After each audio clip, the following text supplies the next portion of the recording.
Bonjour à tous. Je vous propose qu'on entame dès à présent notre 6e webinaire, donc qui va être consacré aux formations universitaires ou d'école qui permettent d'allier à la fois un parcours artistique de haut niveau et une formation qui n'est pas forcément artistique. Donc, c'est pour vous donner un petit peu des éléments quand même, quand vous sélectionnez dans Parcoursup, vous allez pouvoir trouver un certain nombre de formations dans lesquelles vous allez pouvoir éventuellement sélectionner quelque chose qui s'appelle artiste de haut niveau. Donc c'est une possibilité qui existe dans un nombre de plus en plus important de filières qui effectivement vont proposer pour un certain profil d'élèves, des aménagements d'horaires, des choix privilégiés de cours, par exemple, et etc. Mais voilà, parfois c'est assez sommaire, ce fameux cursus ou parcours d'artiste de haut niveau. C'est-à-dire qu'il n'y a pas grand-chose finalement de proposé. Et puis parfois, on a des choses beaucoup plus intégrées et qui valorisent beaucoup plus à la fois la partie artistique et qui va avec un accompagnement très spécifique de ces profils. C'est le cas notamment des 4 formations que nous avons invitées, qui effectivement proposent des cursus vraiment adaptés pour des jeunes qui ont un parcours artistique de haut niveau encore et qui souhaitent le mener en parallèle de leurs études. Attention donc à bien vous renseigner systématiquement. Quand vous allez, avant de cocher la case artiste de haut niveau, quand vous allez sélectionner sur Parcoursup, renseignez-vous bien en allant sur le site de l'université ou de l'école, regardez en quoi ça consiste et déjà, sans plus attendre, moi je vais passer la parole à Sandra Collet qui va nous expliquer justement ce que l'université Gustave Eiffel a mis en place il y a finalement très peu de temps. Merci beaucoup. Alors d'abord, merci pour votre invitation. Je suis très heureuse d'être parmi vous ce soir pour pouvoir présenter ce statut que nous avons lancé en septembre 2022. Donc effectivement, c'est tout frais, mais on a déjà une petite dizaine d'étudiants artistes de haut niveau sur notre campus. Alors pour me présenter, donc je suis Sandra Collet, je suis la référente de la mission Art et Culture, qui est le service culturel de cette université Gustave Eiffel. Alors pour la situer, pour ceux qui ne connaîtraient pas cette université, nous sommes une université de la grande banlieue parisienne, nous sommes en banlieue est, avec un campus situé sur la commune de Champs-sur-Marne. Donc sur le RER A, on est à la station Noisy-Champs, à une vingtaine de minutes de Châtelet-Les Halles. Alors, c'est une université pluridisciplinaire qui présente des formations aussi bien en lettres, en arts, cinéma, musique, arts visuels, en langue, en sciences humaines et sociales, histoire, géographie, sociologie, économie-gestion, des formations scientifiques aussi, en mathématiques, informatique, physique, en STAPS pour les sportifs, et puis aussi des formations d'ingénieurs avec la filière IMAC, qui propose une formation d'ingénieur de l'image, multimédia, audiovisuel et communication, qui ont souvent une belle fibre artistique en plus de leurs compétences scientifiques. Alors, ce statut d'artiste de haut niveau, nous l'avons défendu. Je dois dire que j'y tenais beaucoup parce que je suis moi-même, j'ai été moi-même concernée lors de mon cursus par cette difficulté du choix entre un cursus universitaire et puis une formation artistique, puisque donc, pour me présenter, je suis normalienne agrégée, j'ai un doctorat de lettres et je l'enseigne aussi à l'université. Et en parallèle, j'ai suivi des études de chant lyrique jusqu'au DEM et j'ai développé une pratique professionnelle en chant lyrique. Donc, je connais bien de l'intérieur la difficulté qu'il y a à conjuguer parfois cette double formation et ça me paraissait très important que notre établissement favorise l'accès aux études supérieures de ces profils très riches et très particuliers qui enrichissent un établissement. Alors, ce statut d'artiste de haut niveau à l'université Gustave Eiffel, il s'adresse à tous les étudiants de l'université, quelle que soit leur filière d'inscription. Donc, ça concerne aussi bien les scientifiques, les littéraires, les filières d'art, de langue ou de sport, et quel que soit le niveau, licence ou master. La condition, c'est d'une part, bien sûr, d'être inscrit à l'université Gustave Eiffel, et puis d'autre part, de pouvoir faire état soit d'une inscription dans une formation artistique de haut niveau. Alors, on entend par là être inscrit en 3e cycle en conservatoire, en musique, en danse, en théâtre, ou bien en cycle professionnalisant des conservatoires, ou bien faire état d'une pratique artistique intensive et reconnue, hein, parce que nous avons ouvert ce statut à des artistes, des jeunes artistes autres que ceux qui suivent des cursus en conservatoire, hein, des photographes, des plasticiens par exemple, des écrivains en herbe qui ont déjà une activité reconnue. La condition, c'est que cette pratique artistique, elle soit intensive, pas quelque chose que vous faites une fois par mois, hein, mais que ça représente un engagement, un investissement de plusieurs heures par semaine, par exemple, et que cette pratique soit reconnue à un niveau professionnel ou semi-professionnel. Je peux citer par exemple hein, le cas de cette étudiante cette année qui nous a expliqué qu'elle commençait sa carrière de comédienne, elle avait déjà des engagements, elle avait un agent artistique qui nous a adressé un courrier de recommandation pour montrer qu'elle voilà, qu'elle était engagée, qu'elle passait des auditions et qu'elle avait donc besoin de libérer du temps pour sa pratique artistique. Alors, une fois que votre candidature a été retenue par la commission, je reviendrai un petit peu plus tard sur le déroulement de la sélection, ce statut d'étudiant artiste de haut niveau, s'il vous est accordé, vous offre un aménagement de scolarité pendant votre cursus à l'université Gustave Eiffel.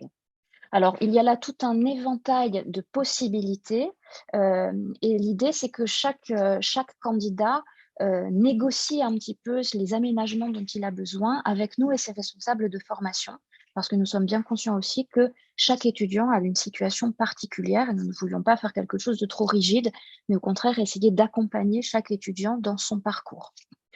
Parmi les possibilités qui sont offertes hein, par ce statut, citons par exemple la dispense d'assiduité, hein, les autorisations d'absence, la dispense du contrôle continu. Vous pouvez par exemple être évalué seulement aux examens de fin de semestre et pas tout au long du semestre. Les aménagements aux examens, les aménagements de cours, le choix de groupes de TD, donc qui peut parfois faciliter l'organisation de l'emploi du temps. Citons aussi des aménagements de cursus, par exemple la possibilité de passer votre licence en 4 ans, 5 ans au lieu de 3 ans, hein, si ça vous permet de libérer du temps pour votre pratique artistique, aménagement des stages et beaucoup d'autres paramètres. Je peux peut-être indiquer dans la conversation le lien vers notre site internet. Je crois que je ne peux pas diffuser à l'ensemble des participants, mais si nos hôtes veulent bien relayer à l'ensemble des participants. Et donc, ce site présente notamment la charte de l'étudiant artiste de haut niveau qui présente l'ensemble à la fois des conditions de sélection et des éléments du dispositif pour l'aménagement de la scolarité.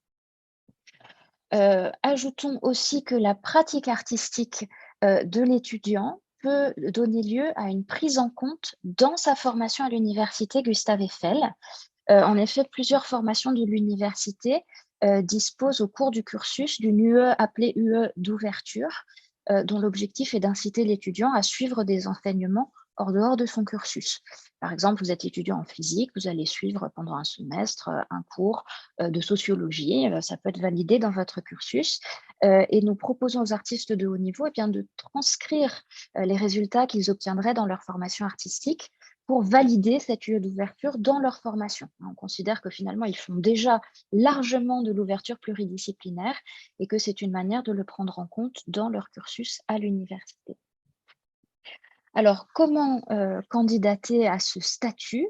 Je ne suis pas sûre qu'il apparaisse tel quel sur Parcoursup. Donc, la première étape, c'est de toute façon de candidater à l'université Gustave Eiffel et d'être retenu. Et dans un second temps, si vous êtes retenu à l'université, il convient de composer un dossier de candidature. Vous avez le lien sur le site internet. Et de nous le transmettre en général avant le 15 septembre, c'est-à-dire au moment de la rentrée universitaire. Dossier qui fait état à la fois de votre formation, de vos engagements, et puis on vous conseille également de fournir des lettres de recommandation hein, de vos professeurs dans votre formation artistique en conservatoire, par exemple, ou de professionnels avec lesquels vous pouvez travailler si vous êtes déjà engagé dans une carrière. La commission artistes de haut niveau comporte des membres spécialisés dans les différentes disciplines artistiques pour évaluer la pertinence des dossiers. Cette commission sélectionne les dossiers retenus et vous attribue, dans le meilleur des cas, ce statut d'étudiant artiste de haut niveau pour 1 an, renouvelable évidemment à chaque année universitaire. Et ensuite, eh bien, nous travaillons avec vous et vos responsables de formation pour établir un contrat pédagogique qui va prendre en compte les spécificités de votre profil et déterminer quels sont les aménagements de scolarité dont vous avez besoin pour mener à bien votre carrière artistique, avec évidemment cette réserve qu'il faut aussi parfois tenir compte des contraintes propres à votre formation. Donc parfois, certains aménagements ne sont pas possibles. C'est pour ça qu'on travaille vraiment la main dans la main avec les responsables de formation et avec vous. En échange ou en contrepartie, nous demandons une petite chose à ces étudiants artistes de haut niveau. Nous leur demandons de s'investir aussi dans l'action culturelle à l'université, c'est-à-dire de ne pas hésiter à participer aux projets artistiques qui ont lieu pendant l'année, à animer la saison culturelle, à nous proposer des représentations, des prestations pour que leur talent rayonne aussi sur nos campus. Voilà un petit peu les principaux éléments que je pouvais donner sur ce statut à l'université Gustave Eiffel. J'espère n'avoir pas trop excédé la limite de temps qui nous était impartie. Je ne sais pas s'il y a des questions auxquelles je pourrais répondre. Si, on va prendre déjà quelques petites questions, mais je vais déjà vous en poser une d'un point de vue pratique. Oui. Donc, le statut lui-même n'est a priori pas à cocher, ce qui était le cas avant, au moment où on s'inscrit, où on indique une licence de Gustave Eiffel, mais bien dans un deuxième temps, à ma connaissance, une fois après l'admission, au moment de l'inscription. Absolument. Violaine, je te laisse poser des questions. Oui, peut-être une question sur la pratique artistique. Il est demandé si vous accueillez des élèves qui pratiquent leur activité artistique en province, voire même à l'étranger. Alors, c'est possible. La seule contrainte étant que s'ils sont inscrits à l'université Gustave Eiffel dans des cursus qui imposent une présence physique à l'université, il faut qu'ils puissent conjuguer ces activités ou s'assurer que leurs absences ne poseront pas des problèmes dans leur formation à l'université Gustave Eiffel. Merci. Peut-être un petit rappel par rapport à Parcoursup. Est-ce que c'est, voilà, comment se fait l'inscription par rapport pour l'université Gustave Eiffel, vous voulez dire ? Oui. Alors, simplement, il faut sélectionner sur Parcoursup l'université Gustave Eiffel comme établissement d'inscription dans la filière qu'on souhaite rejoindre. Ça peut être une licence d'anglais, je ne sais pas, ou d'histoire ou de géographie. Et comme je le précisais, le statut d'artiste de haut niveau se demande à part, donc une fois que l'inscription à l'université a été effectuée. De la même façon, est-ce qu'on peut préparer un EAT danse et s'inscrire en même temps à Gustave Eiffel? Oui, c'est considéré quoi? Est-ce que c'est considéré... Alors, j'avoue que j'ignore ce qu'est un EAT, peut-être l'acronyme m'échappe. Examen d'aptitude, c'est un examen pour l'examen. C'est le premier, en fait, c'est le premier volet pour le diplôme d'état de danse. Et donc, c'est l'examen d'aptitude technique, mais qui correspond à un diplôme d'études chorégraphiques. Donc, possible, oui. Voilà. Donc, effectivement, simplement, ça se fait pas à Gustave Eiffel, ça se fait dans un conservatoire ou dans une structure qui va préparer à l'EAT. D'accord. Voilà, la question se poserait si on voulait valider, je ne sais pas, une licence d'informatique en plus de l'EAT danse. Donc, on a quelqu'un qui nous signale qu'il y a bien une rubrique artiste de haut niveau qui apparaît dans Parcoursup. D'accord, très bien, merci. Et donc, effectivement, comment la remplir en fait, c'est un peu compliqué. Alors, pour l'université Gustave Eiffel, j'avoue que je n'avais pas été mise dans la boucle. Je vais gronder mes collègues qui ne m'en ont pas tenu informée. Je pense que dans ce cas-là, il suffit de vous informer des indications qui figurent sur le site internet, sur le formulaire de candidature au statut d'artiste de haut niveau, en indiquant la formation artistique que vous suivez, ainsi que vos projets artistiques ou vos projets de formation artistique pour l'année universitaire à venir. Une demande peut-être sur le niveau demandé pour avoir le statut haut niveau. En musique, par exemple, quelles sont vos exigences?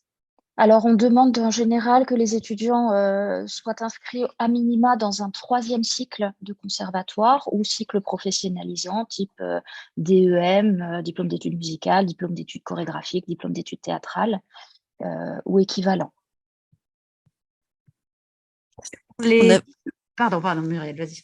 Oui, on avait un commentaire un témoignage aussi qui a été apporté et qui pourra valoir pour l'ensemble de la soirée d'un jeune homme qui avait fait une demande de parcours d'artiste, de statut d'artiste de haut niveau. Et je ne pense pas qu'il était à Gustave Eiffel, mais qui s'est retrouvé en vraie difficulté parce que ce statut dans l'université où il était pas connu et surtout pas connu des enseignants et pas accompagné. Donc justement, est-ce que comment vous pouvez rassurer les élèves, les jeunes, pour justement en leur disant que vous êtes là? Alors, d'une part, on travaille vraiment avec les responsables de formation et je peux m'appuyer peut-être sur les différentes candidatures que nous avons reçues cette année et que nous avons retenues. Tous étaient soutenus par leurs responsables de formation, puisqu'on demande quand ils établissent le petit formulaire d'inscription, on demande qu'il soit visé par le responsable de formation. Et je pense que c'est important qu'il y ait aussi cette étape de dialogue préalable entre l'étudiant et le responsable de formation pour l'informer, parce que souvent, c'est ce défaut de communication qui pénalise ensuite les étudiants. Et par la suite, eh bien justement, le rôle de la mission agriculture, eh bien, c'est un petit peu de mettre de l'huile dans les rouages. Et s'il y a difficulté ou tension entre l'étudiant et ses enseignants, eh bien, notre rôle, c'est bien d'expliquer l'investissement considérable en temps, en énergie que représente pour ces étudiants leur formation artistique, leur investissement dans une carrière artistique. Et de rappeler aussi que c'est un véritable plus pour leur formation universitaire, même si parfois certains enseignants s'inquiètent des absences ou autres. Je sais, pour l'avoir vécu côté enseignant, que ce sont des étudiants souvent extrêmement investis, extrêmement efficaces. Donc, on est tout à fait à même de rassurer les enseignants et les responsables de formation sur les capacités de ces profils particuliers. Voilà, puis peut-être préciser aussi que autant le statut d'artiste de haut niveau est relativement jeune à l'université Gustave Eiffel, puisque nous l'avons lancé en septembre, autant cela fait, je pense, une bonne quinzaine d'années que le statut de sportif de haut niveau existe et que nous avons de très nombreux étudiants qui conjuguent leur formation à l'université avec un engagement sportif dont on sait qu'il peut être lui aussi très chronophage et beaucoup pesé sur la présence en cours des étudiants. Et c'est quelque chose qui est bien connu de nos collègues et qui est tout à fait admis. Donc voilà, on peut aussi s'appuyer sur cette expérience acquise pour en faire bénéficier les jeunes musiciens, les jeunes artistes. Toujours une demande au niveau de Parcoursup. Apparemment, certains conservatoires, en particulier au niveau de la danse, demandent aux élèves de se désengager de Parcoursup. Peut-on dans ce cas s'inscrire à Gustave Eiffel hors Parcoursup? Alors, pour les formations de licence en première année, à ma connaissance, ça n'est pas possible, puisque pour s'inscrire en licence, il faut obligatoirement passer par Parcoursup, par les grandes plateformes nationales. Pour le master, je crois qu'il existe une autre plateforme, Trouve mon master, qui est lancée cette année.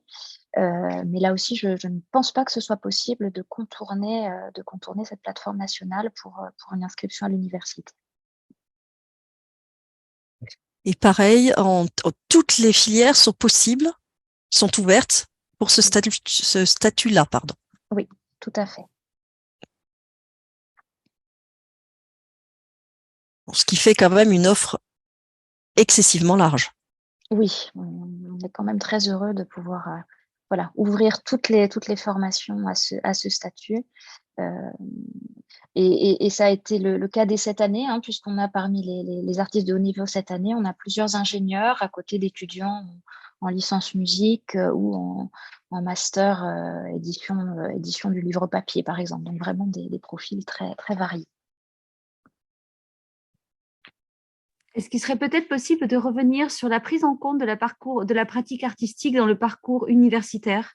Oui, alors c'est relativement limité, bien sûr, puisque le cursus universitaire est composé voilà, disons que chaque diplôme est constitué d'un certain nombre de cours, d'unités d'enseignement, comme on les appelle aujourd'hui, les anciennes UV, et que l'étudiant doit en valider un certain nombre pour obtenir son diplôme universitaire.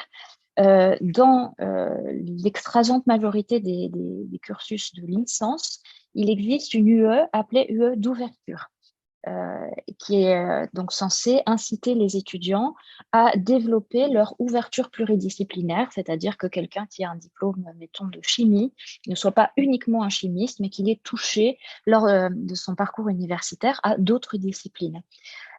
Et donc, ce que nous avons proposé, c'est que pour les étudiants qui ont ce statut d'artiste de haut niveau, ils soient en quelque sorte dispensés de ce cours d'ouverture, puisqu'ils font déjà de l'ouverture pluridisciplinaire, et nous validons par une note chiffrée cette UE pour eux en prenant en compte leur formation artistique. Donc, on leur demandera notamment, s'ils sont inscrits en conservatoire, eh bien, de nous présenter des relevés de notes de leur formation en conservatoire et on le transcrira pour que ce soit pris en compte à l'université dans le cadre de cette UE d'ouverture. Est-ce que ça répond à votre question? Je ne sais pas. Je pense. Oui. Je pense que c'était la question. Une prof... Alors, je ne vous entends plus. J'ai peut-être eu un problème de connexion. Désolée, j'avais coupé le son. Oui, pas de souci. Une danseuse professionnelle, donc intermittente, nous demande Oui. vous envisagez les rattrapages des cours manqués. Est-ce qu'il y a des cours en ligne, PDF ou d'autres solutions? Alors, ce sont des solutions qu'on peut étudier ensemble. Le cas ne s'est pas encore posé jusqu'à présent, mais parmi les pistes auxquelles je pense tout de suite, l'université recrute des emplois étudiants pour assister notamment un autre profil d'étudiants qui est amené à s'absenter ou être en difficulté, qui sont les étudiants en situation de handicap et qui peuvent bénéficier de scribes ou de secrétaires, c'est-à-dire d'étudiants qui sont chargés de prendre les notes et de leur transmettre. Donc, je pense qu'on pourrait tout à fait imaginer un dispositif similaire pour charger un étudiant de la formation de prendre les notes, de transmettre les notes de cours. On peut aussi, quand c'est possible, aviser les enseignants et voir avec eux comment permettre aux étudiants de rattraper les cours manqués s'il y en a. Une dernière question peut-être. Peut-on entrer en deuxième ou troisième année de licence avec le statut artiste de haut niveau? Tout à fait, puisque ce statut, en fait, on le demande chaque année avec un renouvellement. Alors, si la situation de l'étudiant n'a pas changé, le renouvellement se fait assez naturellement, mais il est tout à fait possible d'arriver en première année pardon, plutôt de nous rejoindre en deuxième ou troisième année et de solliciter ce statut d'étudiant artiste de haut niveau au moment où on rejoint l'université en deuxième ou troisième année, ou bien de le solliciter en cours de cursus, c'est-à-dire de commencer ses études de manière classique en première année à l'université et puis en deuxième année, tout à coup, de demander ce statut si la formation artistique de l'étudiant ou sa carrière artistique décolle tout à coup et lui prend plus de temps. On a une question aussi qui est une question de phasage en fait, parce qu'effectivement on nous fait remarquer, et ce qui est tout à fait juste, que le statut d'artiste de haut niveau va être demandé à la rentrée et que donc on aura, il faut que les jeunes aient pris position avant et donc sans savoir s'ils auront le statut d'artiste de haut niveau. Je comprends.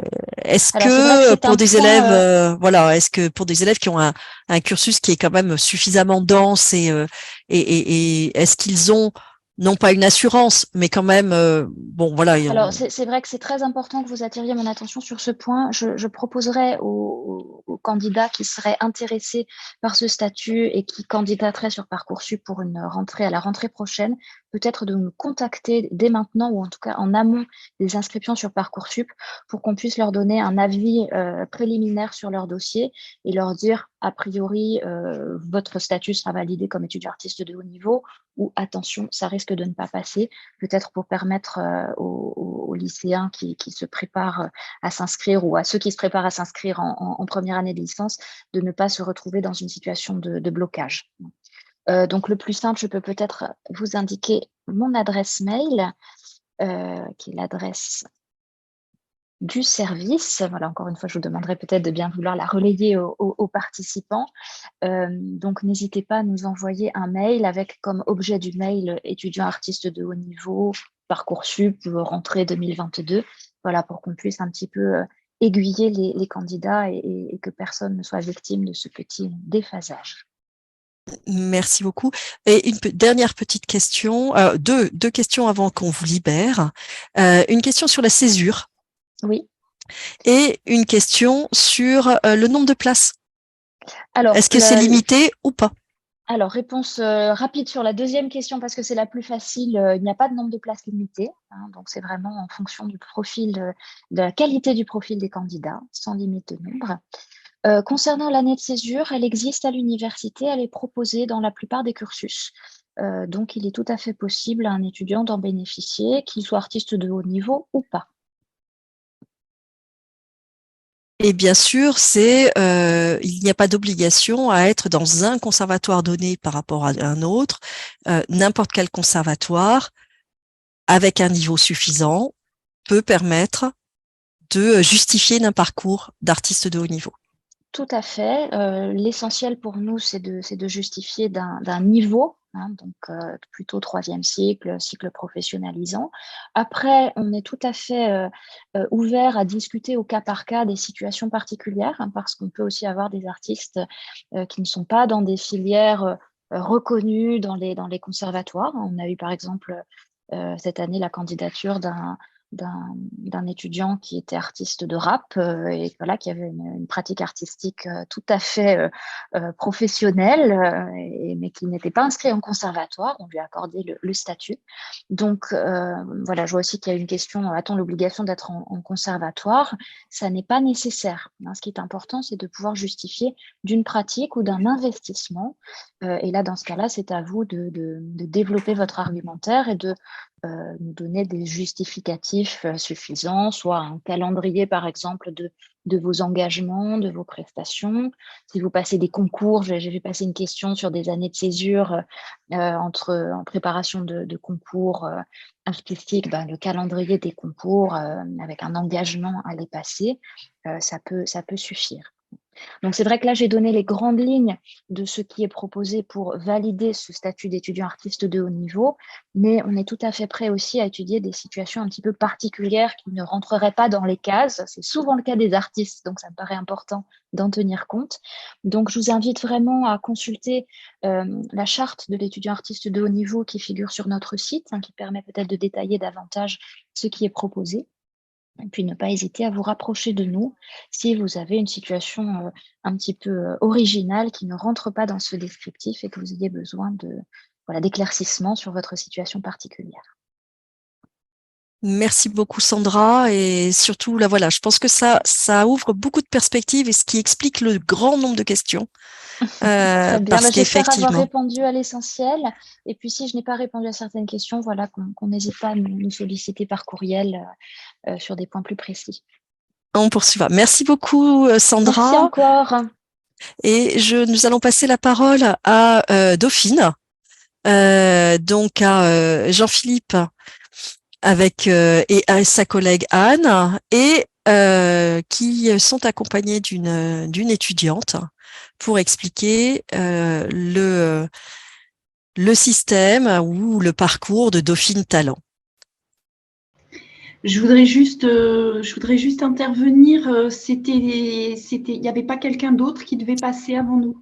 Si, mais Windia, donc qui représentait Paris 6, a été obligée en fait de nous quitter en pleine séance parce qu'elle avait elle a eu une urgence. Donc vous y allez. Justement, vous avez du coup toute la place et vous êtes tranquille. Merci beaucoup. Je vais partager mon écran avec un petit diaporama peut-être qui supportera un petit peu, qui me permettra de montrer de façon plus visuelle. Alors, je vais essayer de m'en sortir dans le partage d'écran. Voilà, donc ça devrait être bon.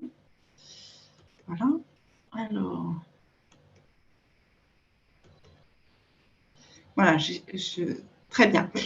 Donc, je vais présenter très, très rapidement le parcours talent à l'Université Paris-Dauphine. Qu'est-ce que c'est que le parcours Dauphine Talent? C'est un parcours à horaire aménagé qui est destiné aux artistes, mais il y a aussi des sportifs et des entrepreneurs de haut niveau qui permet de réaliser les 2 premières années de licence en 3 ans, sans différenciation de contenu ni concession de niveau, c'est-à-dire que le programme d'études est exactement le même que les étudiants qui suivent le cursus de licence en 3 ans, le cursus classique. Et donc, ça permet d'obtenir le même diplôme que les étudiants qui ne sont pas des artistes, mais en 4 ans au lieu de 3. Le parcours talent étant sur les 3 premières années. Ça permet de faire quelle licence? En fait, ça permet de faire une licence en sciences des organisations ou une licence en mathématiques et informatique des organisations. Donc, il y a plusieurs spécialisations pour chacune de ces 2 licences. Ce sont les 2 licences qui sont en fait les portes d'entrée à l'Université Dauphine et les portes d'entrée pour les différents masters de Dauphine. Donc, pour information, en sciences des organisations, on étudie l'économie, les techniques quantitatives, donc les mathématiques, les sciences sociales, le droit et la gestion. En licence mathématiques et informatique des organisations, il y a beaucoup de mathématiques, de l'économie, de l'informatique et là aussi plusieurs spécialisations. Quels sont les aménagements qu'on propose dans le parcours talent? Donc, en étalant la durée d'études sur 3 ans au lieu de 2, ça permet en licence en sciences des organisations de limiter l'emploi du temps à 2 matinées de cours, le mardi et le jeudi de 8h30 à 13h30.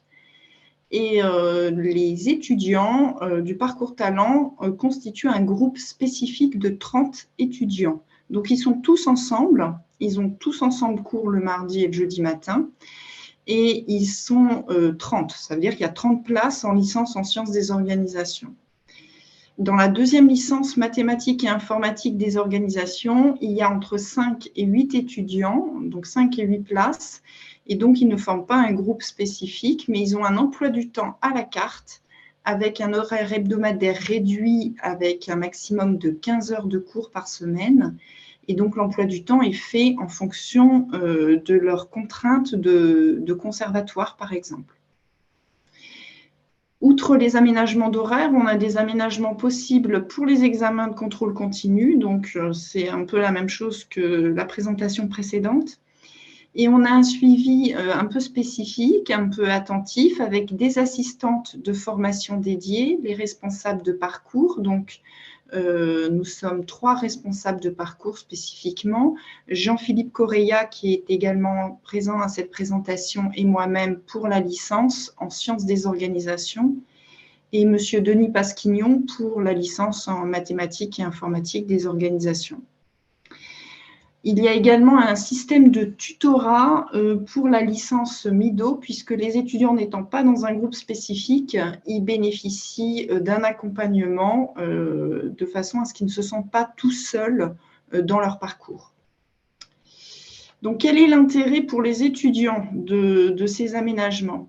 L'intérêt, c'est que ça leur permet de réussir une licence à Dauphine, de concilier leurs études et leurs talents sans sacrifier ni l'un ni l'autre.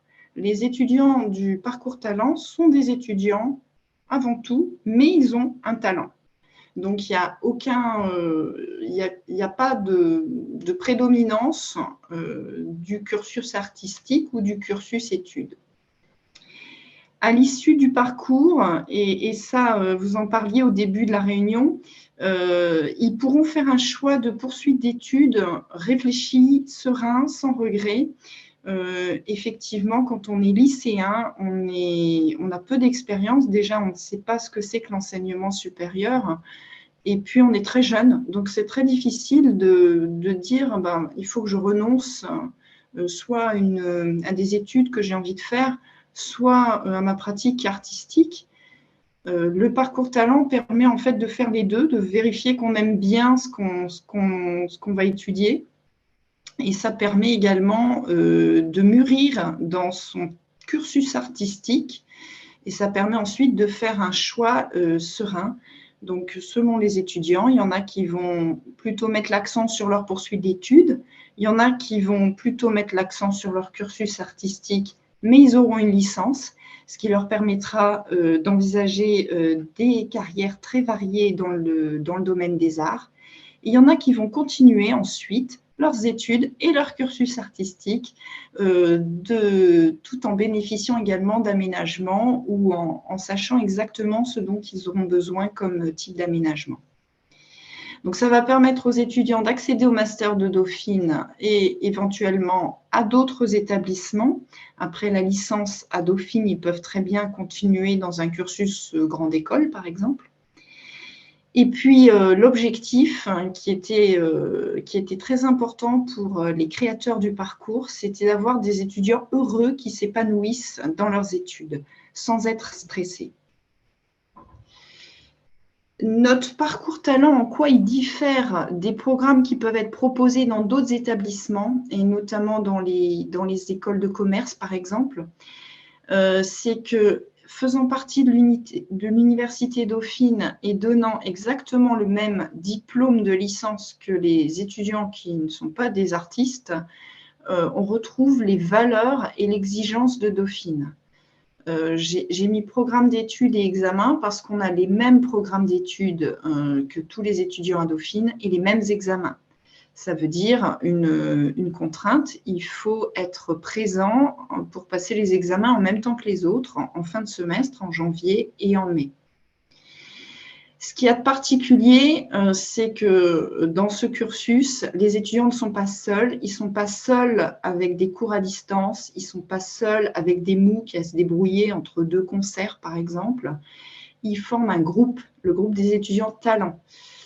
Et ce groupe a aussi une option qui lui est spécifique, qui permet de valoriser le talent dans les études. Alors, dans 2 secondes, je vais céder la parole à Sophia, qui va justement vous donner un témoignage d'étudiante, puisqu'elle est étudiante dans la première année de la licence, et qui va vous parler un peu de ce groupe des étudiants talents et un peu de l'option talent. Je vais juste terminer pour rester sur la dernière slide, les informations pratiques. La candidature à Dauphine se fait via Parcoursup. Donc, c'est un vœu pour une licence à Dauphine. On a vu qu'il y avait 2 licences, donc un vœu pour une licence. Que vous choisissiez le parcours classique ou le parcours talent, ça reste un vœu. Vous pouvez être candidat donc dans le cursus classique de Dauphine et dans le parcours talent en même temps. On sélectionne les étudiants, notamment pour la licence en sciences des organisations où il y a une trentaine de places, qui est la plus demandée, sur la base de critères académiques. Un des critères académiques importants pour rentrer à Dauphine, c'est votre niveau en mathématiques. Il faut avoir fait des mathématiques, puisque en économie et en gestion, il y a beaucoup d'utilisation des outils mathématiques. Il faut avoir fait mathématiques en option ou en spécialité en terminale. C'est hautement recommandé. Et une sélection sur la base de critères artistiques, donc en fonction du niveau en conservatoire. Nous n'avons pas de liste de conservatoire ni d'exigence en termes de reconnaissance ministérielle ou quoi que ce soit. Pour sélectionner sur les critères artistiques, on fait appel à des partenaires, des experts, notamment au Conservatoire de Paris pour la musique, au Conservatoire de théâtre pour le théâtre et la danse. Donc, on a des partenaires qui vont nous conseiller sur le niveau des dossiers. Pour tous les détails, le rapport public de campagne Parcoursup est disponible sur le site de Dauphine. Alors justement, je vous mets les adresses utiles. Je vais les remettre, les recopier dans le chat pendant que Sophia parlera un petit peu de la vie étudiante. Mais sur le site Dauphine, il y a un espace talent. Et on a eu notre journée porte ouverte le samedi 21 janvier 2023. Donc, elle était uniquement en distanciel. Donc, on a enregistré les conférences et vous pouvez retrouver les conférences sur l'université et sur le parcours talent en tapant tapant tout simplement dans un moteur de recherche un replay conférence samedi des lycéens et vous tomberez sur les liens que je vous indique. Pour la vie étudiante, je vous conseille également de regarder sur Instagram. Ça vous donnera une idée un peu concrète de ce que peuvent vivre les étudiants du parcours talent. Voilà, donc je vais arrêter mon partage et je vais passer la parole à Sophia pour qu'elle vous parle un peu de la vie étudiante.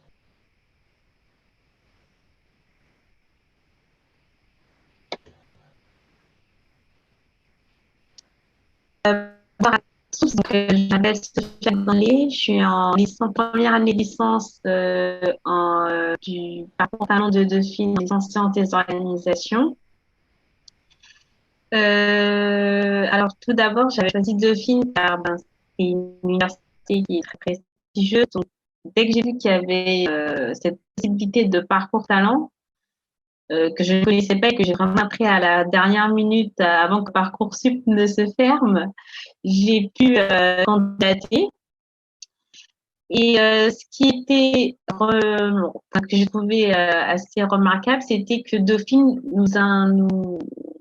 une fois qu'on était pris dans le parcours, c'était on savait pardon qu'on allait avoir cours 2 matières par semaine et qu'on devrait organiser notre emploi du temps par rapport à cette une sorte de limité parce que j'ai également candidaté dans d'autres universités en tant que Excuse-moi, Sophia. Sophia, oui, on a un problème, je pense, de qualité du son. Donc, si tu peux fermer ta caméra, peut-être, pendant que tu t'exprimes, ça sera peut-être meilleur.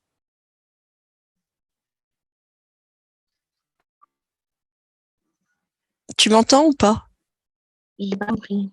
Est-ce que tu peux fermer juste ta caméra pendant que tu parles?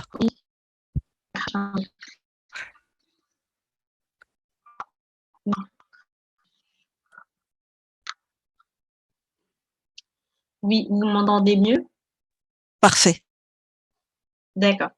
Alors, ce qui était bien, c'était que justement, on avait je savais que j'allais avoir cours à Dauphine 2 matinées par semaine et que je devrais donc organiser la pratique artistique de mon talent par rapport à cela. Et ce qui tombait bien, c'était que j'avais été prise également au Conservatoire à rayonnement régional de Paris. Donc oui, j'ai pas précisé, mais mon talent, c'est la danse.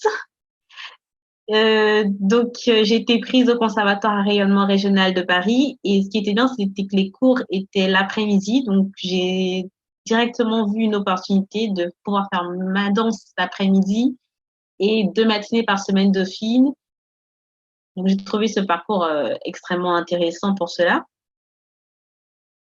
De plus, ce qui est bien, c'est que comme la responsable du parcours l'a présenté, on est un groupe parce qu'en LSO, nous sommes 30. Il n'y a pas que des artistes, il y a également des sportifs et des entrepreneurs. Ce qui est bien, c'est cet effet de groupe, on ne se sent pas seul, on ne se sent pas délaissé. On est quand même une classe qu'on va garder pendant les 3 années de L2 et de L1, L2 et L2 bis de Dauphine. Donc, ça permet également de créer un lien d'entraide. Et de plus, la responsable du parcours a également présenté l'option talent. Je fais partie du groupe qui organise donc le spectacle talent. Vous pourrez le retrouver, celui par exemple de l'année dernière que des anciens ont fait sur YouTube. Ce spectacle talent, c'est-à-dire que là, je vais également y participer en tant que danseuse, mais on permet justement on nous permet de l'organiser de A à Z. C'est nous, les étudiants, qui organisons le spectacle, bien sûr, sous la supervision d'adultes et de responsables. Mais ça rentre également dans le cadre de Dauphine qui est assez engagé dans le point de vue de la gestion, du management et du commerce. Et ça rentre également avec mon projet où je vois déjà que en tant que danseuse professionnelle, je pourrais après manager une organisation culturelle ou autre chose. Du coup, j'ai trouvé ça intéressant de pouvoir nous permettent d'organiser ce spectacle talent de A à Z et de penser à toutes les contraintes d'organiser une activité culturelle. Puis, je pense avoir tout dit ce que je voulais. Sur des questions, je pourrais y répondre, mais j'espère avoir bien répondu et compris ce que la responsable a évoqué auparavant.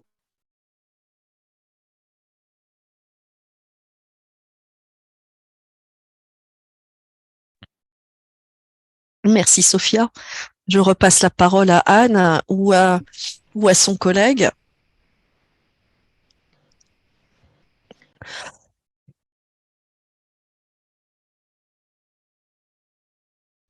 Faudrait ouvrir le micro, Anne. Oui, voilà.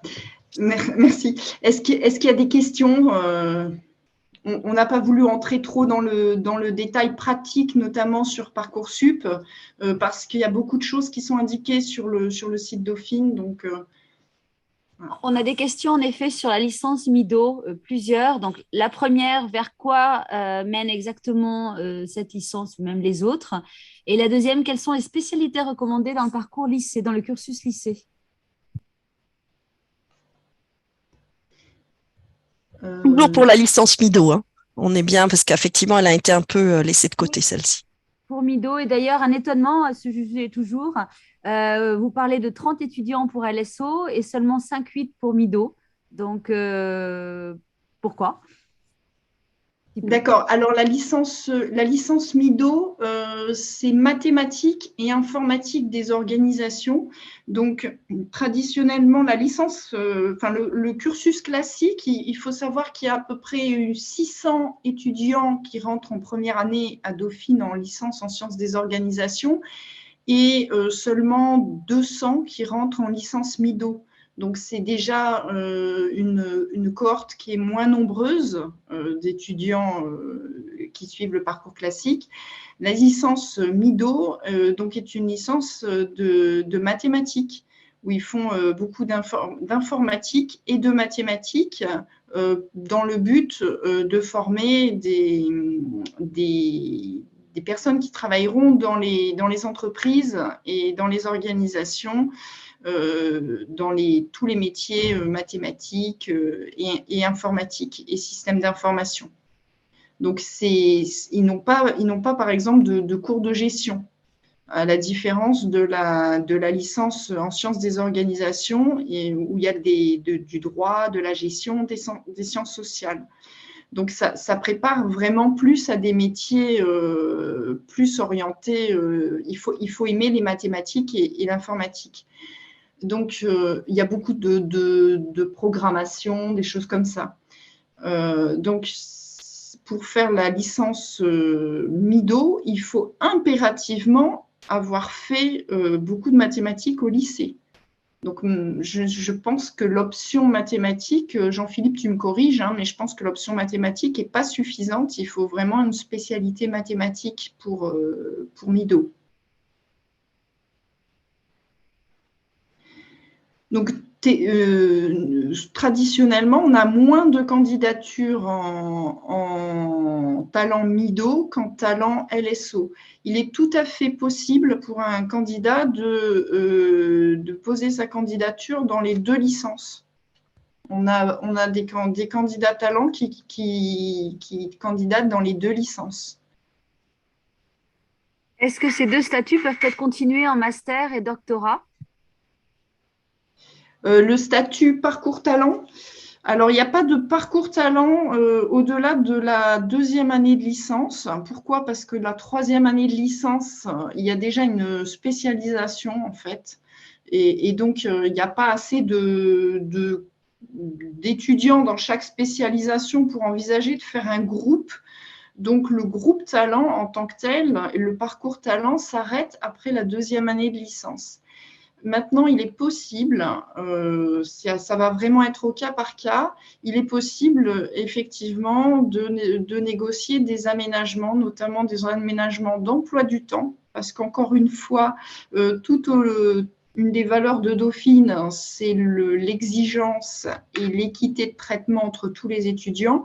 Donc, dans tous les parcours, on ne peut pas avoir des aménagements sur les examens et le niveau.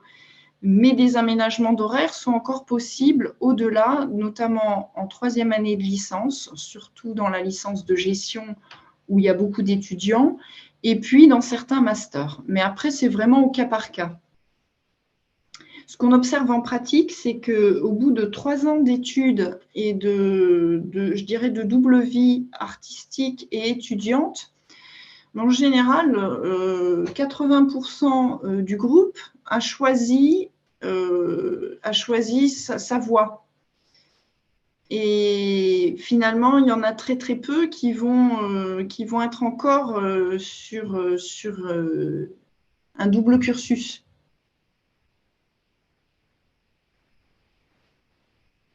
En fait, ce que vous dites, c'est qu'en gros, il leur faut 2 à 3 ans pour finir de mûrir leur projet Voilà, exactement. professionnel, on va dire. Voilà. Et alors, concernant les artistes particulièrement, on a plusieurs cas de figure. On a des artistes qui quittent le parcours talent pour se consacrer à une carrière artistique, notamment des musiciens qui ne vont même pas aller jusqu'à la licence de Dauphine. Parce que vraiment, ils sont sortis du lycée et ils ont essayé la vie étudiante et ils ont fait le choix de la carrière artistique. On en a aussi qui vont profiter du parcours talent pour essayer de passer des concours. Alors, je sais que, par exemple, le Conservatoire de Paris, ça dépend des instruments. Il y a différents âges pour passer les concours en fonction de la maturité artistique. Donc, il y en a qui vont essayer de passer le concours pendant leur parcours talent. Et en fonction de s'ils n'auront pas les concours, ils vont continuer dans les études ou dans le talent. Et c'est vrai également pour des étudiants comédiens qui essayent de passer des concours de théâtre ou des concours au cours Florent pour concilier les deux. Pour donner, on a un exemple également d'un étudiant qui a suivi le parcours talent, qui en fin de parcours talent a passé le concours du conservatoire de théâtre et de danse, et qui l'a eu, et qui donc pour sa 3e année, sa 3e année de licence, en fait, a concilié son école de théâtre et sa licence à Dauphine. Alors, il a même fait quelque chose d'assez exceptionnel, parce qu'il s'était inscrit pour faire un semestre en mobilité au Canada, et c'était au moment du Covid. Donc, en fait, il a fait son école de théâtre en journée et il faisait des cours avec le Canada le soir, compte tenu des décalages horaires. Et il a pu avoir ses 2 diplômes. Donc, ça permet vraiment pour les artistes, en fait, de finaliser son choix. On a actuellement aussi 2 étudiants qui font du piano au Conservatoire de Paris, qui sont en 3e année de licence et qui vont essayer de faire leur 3e année sur 2 ans. Voilà. Une question sur le nombre de candidatures parcours talent par an. On a donc le groupe de 30 sur la licence en sciences des organisations, il y a environ 300 dossiers artistes et sportifs et entrepreneurs. On prend à peu près moitié-moitié entre les artistes et les sportifs. Donc, en fait, pour les artistes, ça fait une quinzaine de places à peu près. Les entrepreneurs, ils sont entre 1 et 4 selon les années. Donc, c'est vraiment un tout petit nombre. On n'a pas de quota entre les artistes et les sportifs. Donc, on reçoit environ 300 dossiers. Et sur ces 300 dossiers, je dirais qu'il y en a 150 qui passent les critères académiques, c'est-à-dire déjà le critère de niveau qui est requis pour suivre à Dauphine, et donc 150 dossiers qu'on va étudier et qu'on va regarder sur le plan du critère talent. et qu'on va classer ensuite. Alors, pour donner un ordre d'idée, sur les 150 dossiers qu'on va classer, le dernier entré, donc dans le groupe de 30, est en 43e position. Donc, ça veut dire qu'il n'y a quasiment pas de liste d'attente. Tous les étudiants qui postulent dans ce parcours sont très motivés et en général, ils acceptent quand ils sont pris. Ça, c'est pour dans la mécanique Parcoursup. Oui, C'est voilà. ça que vous voulez dire, d'accord. Voilà. Il n'y a pas de, donc je disais, il n'y a pas de critères spécifiques liés à un conservatoire ou à un niveau, mais évidemment, on va prendre le meilleur niveau. On essaye de tenir compte également dans le projet de l'étudiant la nécessité d'un aménagement aussi, pour vraiment faire profiter du parcours ceux qui en ont le plus besoin. Oui, évidemment.